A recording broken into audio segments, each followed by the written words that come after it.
nous avant 2020. Soyez toujours ambitieux. Allez, soyez un petit peu fous. De mon côté, je vais essayer d'atteindre les 10 abonnés d'ici à 2020. C'est ma toute première big party. Et hop!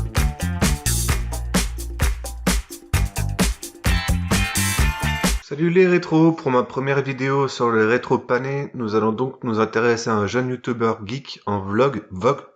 Je vous présente. Salut, c'est Léo de la chaîne Techmaker. Et je ne souhaite en aucun cas freiner son ambition. Vous allez tourner la roue. Mais quand on commence à se brûler les ailes... Un chiffre beaucoup plus grand. Vous pensez à quel chiffre comme ça? Allez, dites-moi. Le million. Oui, bien sûr, mais pourquoi encore? Dites-moi. Pour les sous-sous. C'est l'ambition que j'ai en tête et je ferai tout pour atteindre cet objectif. Nous allons donc nous intéresser ici à deux de ses récentes vidéos. Si je m'étais dit que j'allais vous montrer mes toilettes un jour sur YouTube, vraiment, j'aurais pas cru. Ah! Je suis pas non plus très à l'aise avec ça. Ça peut se comprendre quand on présente des shots qui mouillent le cul. Aujourd'hui, je vais enfin vous présenter tous les objets Xiaomi qui se trouvent dans cette maison. Un four micro-ondes de 700 watts avec grill, turbo grill et décongélation automatique. Et que tu fais ce genre de faux placement de produits. Et d'ailleurs, eh bien, je vous invite à les compter dans la vidéo et à mettre en commentaire combien il y a d'objets de ce style chez moi. Challenge accept. Wait for it. Xiaomi, Yeelight, Xiaomi Mijia, Youpi, Nightbot, Roborock, Xiaomi, Yeelight, Ça en fait quand même déjà 10 en moins d'une minute. Allez, on continue. Xiaomi, Nightbot, Xiaomi, Vacuum, Roborock, Xiaomi.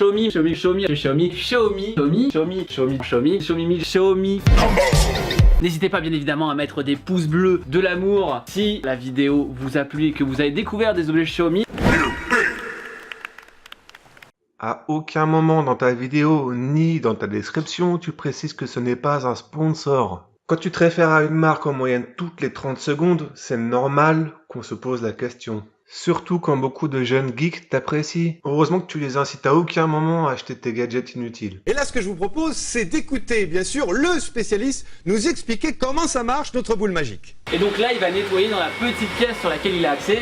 Bon, vu qu'il a accès à littéralement un demi-mètre carré, le ménage va être très court. Mais derrière, eh bien, il va passer à tous ces endroits là pour récupérer les moultes poussières qui se trouvent sur le sol. Je suis sûr que vous allez être convaincus par notre boule magique. Et bah écoutez, elle est toujours très sympathique, elle coûte pas très cher. Il y a d'autres trucs encore plus intéressants et qui a l'avantage de cette bouilloire. Surtout l'avantage, il coûte pas si cher que ça. Il y a vraiment la possibilité de trouver ce genre d'objet pour pas cher du tout. Ça c'est grave intéressant. Et donc grave pratique, c'est grave pratique. L'objet révolutionnaire et incroyable pour notre expérience incroyable. Au niveau du prix, bah c'est pas si cher que ça. Qui est quand même beaucoup moins cher et je pense qu'on peut pas battre ce prix là. Effectivement, notre Guillaume, il défend bien son Beat Defender, mais il a tout à fait raison. C'est un des leaders du marché et avec lui, vous serez en totale confiance. Et pour commander, évidemment, également sur les sites. Tous les liens se trouvent dans la description, que ce soit pour ce magnifique ukulélé ou encore ces ampoules. Merci beaucoup d'être venu sur notre plateau. Et maintenant, effectivement, la boule magique, vous n'utiliserez plus que cela.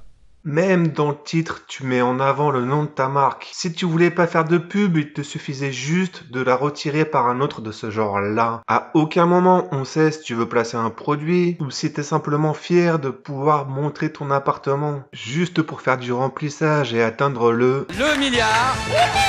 Il y a déjà Instagram pour les spams et montrer ton appart. C'est pas grave, on va vous donner une deuxième chance, mais cette fois il faut gagner, sinon on pourra pas tracer de ligne. Allez, on passe à la vidéo suivante qui est donc non sponsorisée. Aujourd'hui, en partenariat avec gob.com, Pardon, qui est donc cette fois-ci sponsorisée. Je vais me prendre un petit Juvamine, ça ira mieux après.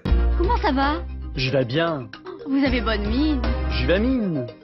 Comment ça va? Je vais bien. Vous avez bonne mine. Juvamine. car il y a pas mal de choses à dire. Effectivement, j'en ai pas mal à dire aussi. Surtout quand tu touches au domaine rétro à une époque où... Est-ce que tu as vu un hommage à Hervé Villard chez Jean-Pierre Foucault ? Alors pour commencer, ton titre n'inclut pas le nom de la marque. Je ne sais même plus si c'est une bonne chose. Mais faire croire que c'est un sujet sérieux alors que tu fais de la pub pendant 12 minutes... Bravo! Bravo, patron! Bravo! On va voir ensemble pourquoi certains vieux jeux qu'on adorait tant lorsqu'on était de simples chérubins sont malheureusement parfois introuvables. Tu présentes des images attendrissantes pour jouer sur les sentiments de ton public. On va parler de jeux qui sont sortis il y a fort longtemps. Fort longtemps, on est d'accord, c'était bien dans les années 80-90. Question pour un champion! Pascal, vous avez une, je sais pas, une matière de prédilection, vraiment un domaine dans lequel vous êtes le plus fort? Bon, non. Bonne chance, Pascal. Le jeu d'aventure qui est Les Simpsons, le jeu. Pascal. 2007, 12 ans. Oui, bonne réponse. Bravo, Pascal. On va faire un point sur les scores et un point pour Pascal qui est un petit peu à la traîne. On peut notamment parler de BioShock 2. Pascal, on ne donne pas la réponse avant que je vous ai donné la parole. Pascal. Lui, il a 9 ans. Vous êtes coquin, hein, parce que je vous ai attribué généreusement 3 points. En fait, c'était 2 bonnes réponses. Vous le reconnaissez? Je reconnais, absolument. Bon, d'accord. Pour 3 points, question capitale pour vous, Pascal et Jean-François. Qui dirigea le Faucon Maltais et l'honneur des Prizzi? Personne, c'était John Huston. Fameux nouveau SimCity. Pascal. 2013, 6 ans. C'est plus qu'il m'en faut, vous avez gagné, vous êtes sélectionné et qualifié pour le jeu suivant, bravo. Vous avez été très brillant, c'est le moins qu'on puisse dire, mais pas tout à fait quand même, elle était difficile à battre. Hein. Oui, très très difficile, parce que bon, disons que la dernière question, je ne l'ai pas prise parce que je ne suis pas Oui. Bon, Écoutez, bon, le résultat est là, de toute manière, vous n'allez pas partir sans rien. Écoutez ce que vous avez gagné, Pascal. Un pingouin en peluche.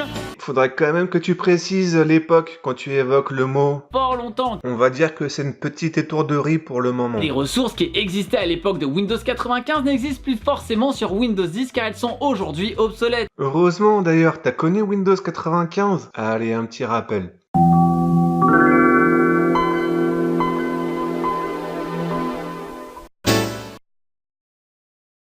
L'appel de ces ressources devient un petit peu plus compliqué, ce qui rend soit le jeu instable comme dans la vidéo d'Amixem où les jeux tournent à 1 ou 2 FPS. Je l'ai testé Midtown Madness 2, ça m'a pris 1 seconde pour trouver un fixe et pour y jouer sans bug sur Windows 10. Et un petit détail en passant, il te fait l'effort de dire que sa vidéo n'est pas sponsorisée. Il y a possibilité que le jeu ne marche pas sur votre bécane, comme on l'avait vu la dernière fois, soit se met à crash de manière impromptue. Ça te faisait quoi d'être objectif et évoquer à un seul moment ces solutions dans ta publicité de 12 minutes? Toi, je veux que tu tournes comme si tu étais sur un Windows XP. Vous pouvez utiliser une machine virtuelle. Il existe même DOSBox, il suffit de faire un clic droit, affinité du processeur et hop, vous pouvez choisir quels cœurs sont utilisés pour quel programme. Dans cette vidéo, c'est pas forcément de ces problèmes-là dont on va parler pour pas faire redite. Je vais faire un peu l'avocat du diable. C'est exactement ce que tu es en train de faire, en te contredisant.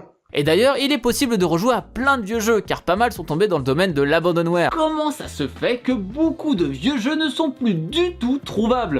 Non, ne riez pas. Genre, avant, tout le monde téléchargeait des films par centaines. Aujourd'hui, tout le monde a un compte Netflix payant. Non. Tout le monde n'a pas Netflix. On achetait soit des DVD, soit des Blu-ray, voire même des VHS pour les plus anciens comme moi. Il y avait même des magasins pour louer des jeux vidéo. On se rappelle tous de ces vieux CD gravés avec un coup de feutre indélébile dessus pour nous rappeler ce qui se trouve dessus. Ça avait presque plus de charme que les vrais CD. Formidable, je suppose Véronique que dans la vie, un petit peu comme tout le monde, vous avez un hobby? Effectivement, mais CD gravés avec grave du charme. À moins de t'appeler Picasso, c'est clair que ça avait plus de gueule que ça. Les jeux Simpsons, que ce soit le GTA-like qui est les Simpsons Hit and Run ou encore le jeu d'aventure qui est les Simpsons, le jeu. Les Simpsons Hit and Run. En fait, c'est un peu la même chose qu'essayer de dénicher un jeunesse qui est rare. Pour se le procurer, il faudra soit passer par Amazon et acheter une vieille copie d'occasion que vous allez payer vraiment cher sa mère. Sauf que là, ton Simpson, il a été édité sur plusieurs consoles. Il est même facilement trouvable pour 10-15 balles comme sur la version PS2 par exemple. Et si t'as pas de PS2, bah t'en achètes une pour 40 balles, ça te coûtera aussi cher que d'acheter la version PC au final. Dans tous les cas, ton investissement il sera pas perdu. Ça te permettra aussi de découvrir plein de jeux jamais sortis sur PC et qui sortiront encore moins sur GOG. Je crois que quelque part elle fait appel à votre sens de la déduction, à votre sagacité à tous et bien sûr à votre intuition. Ensuite, pour les Simpsons le jeu, tu parles d'un jeu de console qui n'est pas disponible sur PC? Un jeu PlayStation 3 sur mon PC. Non, ça devrait marcher, hein. Tu expliques même très bien le problème dans une de tes vidéos. Bah vu qu'il y a la Fox derrière et qu'une licence Simpson doit se compter en milliers de kebabs, ça doit être compliqué de sortir les billets et en même temps de proposer un prix compétitif aux joueurs. T'es en train de chouiner parce que tu peux plus voir Bambi sur Netflix, c'est la même chose. Dans le cas du second, c'est encore pire. Le prix des différentes versions ont juste explosé. 15-20 balles, ça reste dans les tarifs proposés par GOG sur certains vieux jeux. Effectivement, le prix des jeux a bien explosé, mais certainement pas sur beaucoup de vieux jeux d'occasion. On va faire un petit tour sur GOG.com. Alors, Oblivion à 20 €. Ok. Maintenant sur eBay, 9-10 balles. puis jouer en fonction des autres propositions des autres candidats. Ne me dites pas 1200, 1220, 1220, rien. Bon, c'est peut-être une exception, j'en sais rien. Allez, on y retourne. Baldur's Gate, 17 €, alors que sur eBay, il est à 10 €. Bon. Moins cher. Moins cher, vérification. C'était plus cher. SimCity 4, 17 €. Ok, maintenant sur eBay, 6-10 balles. C'est vrai que la grande majorité des jeux sur GOG tournent autour de 5-10 €. C'est plus ou moins les prix que tu peux trouver en occasion. De là à dire que les prix ont explosé... Non, c'est moins cher, c'est le principe extrêmement simple de ce jeu. Sans parler que ta boîte va prendre de la valeur au fil du temps pour devenir un objet de collection, alors qu'un fichier binaire... Parfois, ils vont utiliser des protections qui vont aller beaucoup trop loin et qui vont rendre l'exécution du jeu impossible. Yes, le nouveau Call of Duty! Je pourrai enfin y jouer. T'as trop cool. L'exécution de ce jeu est impossible, tu as acheté la version de Leotech Maker. Pourquoi vous faites ça? Vous pouvez pas nous laisser tranquille? Oh dodo.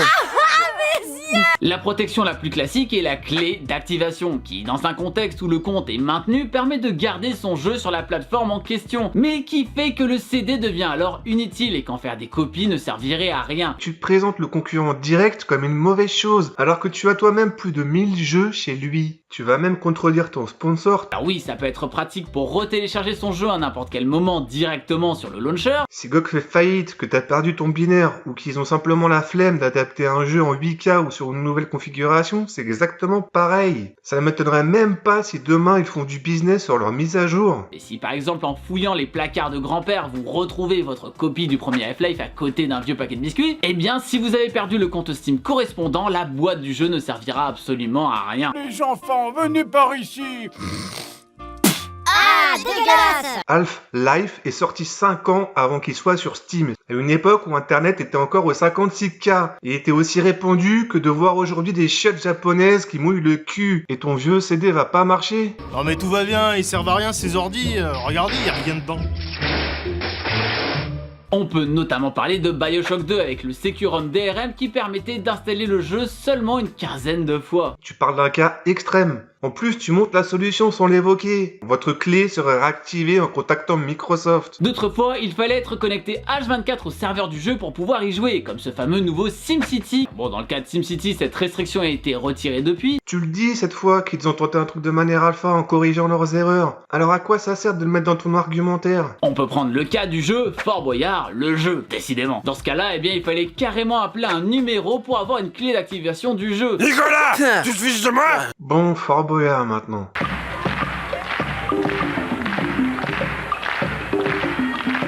Alors pourquoi on va s'intéresser à ça ce soir? Allez, déjà retrouvé le fameux Ludovic 1 qui évoque ce problème a pris 2 secondes. En plus, tu le montres, la réponse de Mindscape. Mindscape a reconnu son oubli afin d'activer le jeu. Cette phrase, je la comprends de 3 façons.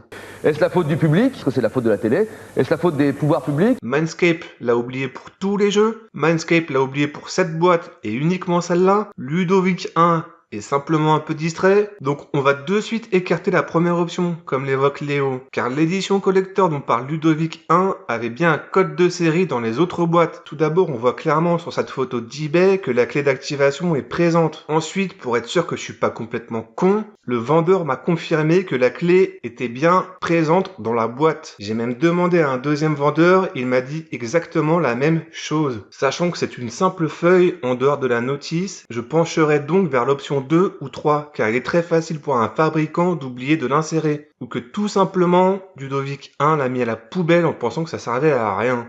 Ou est-ce la faute des magiciens? Ça, je dis ça pour les chauffer un petit peu, parce qu'ils vont nous gratifier ce soir de certains tours.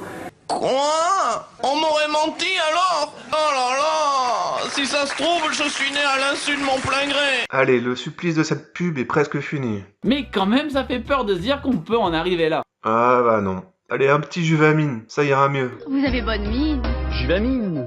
Allez, courage, tu peux le faire. Car dans certains rares cas, on se retrouvait avec un jeu avec une optimisation épouvantable à cause de ce DRM, au point que le jeu récupéré en Tipiak était bien plus agréable à prendre en main. Et je dévie du sujet et encore une fois, on en parlera une autre fois. Bon là, tu ne donnes même plus d'exemple. Tu fais juste en sorte de bien angoisser ton audience. On sait même plus de quoi tu parles. On sait juste que le DRM, c'est épouvantable. Sans avoir à garder les vieux CD plein de poussière, que de toute façon, vous ne pourrez pas lire sur votre ordinateur qui ne contient certainement plus de lecteur aujourd'hui. Ouh là là, ça va pas mieux vous, on dirait, hein? C'est Juvamine. Non, il n'est pas impossible de lire un CD quand ton PC n'a pas de lecteur CD. Moi, c'est les autres, je crois, qu'ils ont une mauvaise influence sur moi. Le meilleur exemple pour moi est Star Wars Knights of the Old Republic 2, qui est un jeu sorti en 2004 et qui a eu un nouveau patch 11 ans après. Maintenant, tu fais bien comprendre qu'acheter Star Wars sur Steam, c'est mal, et qu'il faut l'acheter sur GOG. Il y a aussi Warcraft 3 qui a encore des patchs aujourd'hui. Est-ce que c'est pas de la pub? Est-ce que c'est possible? 10 secondes sans pub. Il y a aussi Warcraft 3 qui a encore des patchs aujourd'hui. Mais attends, Warcraft, Blizzard, Diablo, GOG... j'en peux plus là, achevez-moi, j'en peux plus. Par exemple, on a vu ressortir Age of Mythology il y a pas longtemps. Il est pas sur GOG mais sur Steam. Non mais attends là, c'est pas possible là.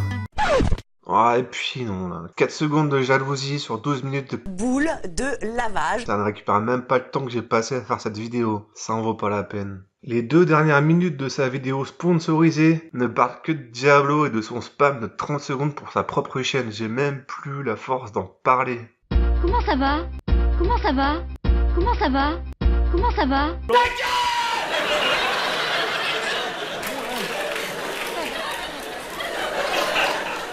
Cool, hein. Il n'y a en soi rien de choquant à faire de la sponsor. Beaucoup de youtubeurs le font, mais en aucun cas ils prennent parti avec le contenu entier de leurs vidéos. Mais là, en plus de te faire des thunes et du buzz sur le fait que Diablo ressorte en ligne, tu n'évoques à aucun moment les solutions qui existent, sans même dire si tu l'as testé ou non. Alors que dans la vidéo de Xiaomi, tu fais l'inverse, tu testes tout et on en fait l'apologie. Là, c'est juste une vidéo pour dire que tous les jeux sont introuvables et injouables sans GOG. Non, ce n'est pas vrai. On te sent à court d'idées et au bord du burn-out. Je pense que dans le fond, tu es quelqu'un de sincère. On a juste l'impression que tu veux faire du remplissage pour ta chaîne. Mais à quel prix au final ? Quand tu as la chance d'aller au Japon grâce à tes sponsors, la moindre des choses est de respecter un tant soit peu ta communauté en ne leur fournissant pas de la pub mal informée. Bref. Paradoxe quand tu nous tiens. Merci à GOG.com d'avoir sponsorisé cette vidéo. Non, regardez la caméra, c'est ici que ça se passe, parce que vous allez certainement gagner beaucoup plus. Oui, beaucoup plus. Regardez Lucienne, 400 millions de francs formidables, Lucienne. Un grand moment pour vous, Lucienne, ça, un grand moment. Oui. Nouveau candidat, le suivant. Faites-moi une begin party. Elle a chamboulé toute la maison, enlevé les meubles du salon, elle a roulé le vieux tapis et d'un air mignon nous a dit: ce soir c'est ma boum, c'est ma folie, c'est ma toute première begin party. Oh les parents, soyez gentils, ne rentrez pas avant minuit. C'est ma toute première begin party, c'est ma toute première begin party. Et Et bien sûr, si ce n'est pas déjà fait, abonnez-vous à la chaîne en cliquant sur le bouton qui vient d'apparaître juste là. C'était Léo de la chaîne Techmaker et surtout, n'arrêtez jamais d'apprendre. Salut!